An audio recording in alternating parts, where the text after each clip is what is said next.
So what if they're worth millions? According to Hillary Clinton, she and Bill aren't truly well off like other wealthy Americans, saying, and I quote, "They don't see me as part of the problem because we pay ordinary income tax, unlike a lot of people who are truly well off, not to name names, and we've done it through dint of hard work." So does that sound a bit detached to you? The Hill's Bob Cusack thinks it does, and that she keeps up comments like these. She's done before she decides whether to run. I think what she's trying to say is that a lot of gazillionaires pay, tax of capital gains or dividends, but not at the prevailing top income rate. So I know what she's getting at, but she's still very wealthy, and she lost sight of that. Yeah, that's right. I mean, Democrats, some of them are worried. They're not in panic mode, Neil, but at the same time, she had some rough moments saying they were dead broke when they left the White House and had to walk that back. So is there some rustiness there? Sure, absolutely. Should she have a long way to go to fix any type of problems? Absolutely.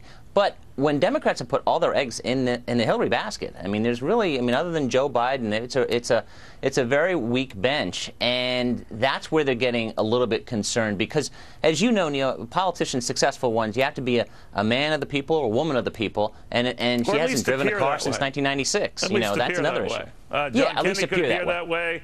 Ronald Reagan could appear that way. FDR could appear that way. I guess what I'm asking in her case is the dint of hard work that she came back as if doing speeches, take nothing against speeches, I do a few of my own, they're not heavy lifting, and writing a book, while it's difficult and onerous, it's not the same as a lot of folks who put in a very, very long day and then they've been doing hard physical labor.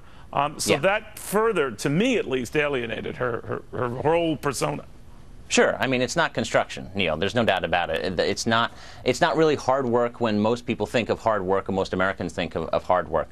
They don't think of writing a book. $250,000 for a single speech. I mean, there's a difference between someone seeing and hearing that as a dint of hard work and someone who would dream of making that in a decade, let alone a single hour. Yeah, I think that Hillary Clinton is going to have to really look at her husband. I mean, his famous phrase, of course, was, "I feel your pain," and make it about, I understand your everyday problems. And remember, Hillary Clinton appeals to blue-collar voters in a way that President Obama does not, in a way that Mitt Romney does not, and did not in 2012.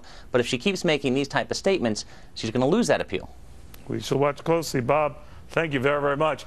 So forget about her floundering book sales. Maybe Hillary Clinton should worry about her floundering presidential prospects. She might be signaling a raise, but let's just say some Democratic fundraisers aren't racing to their wallets.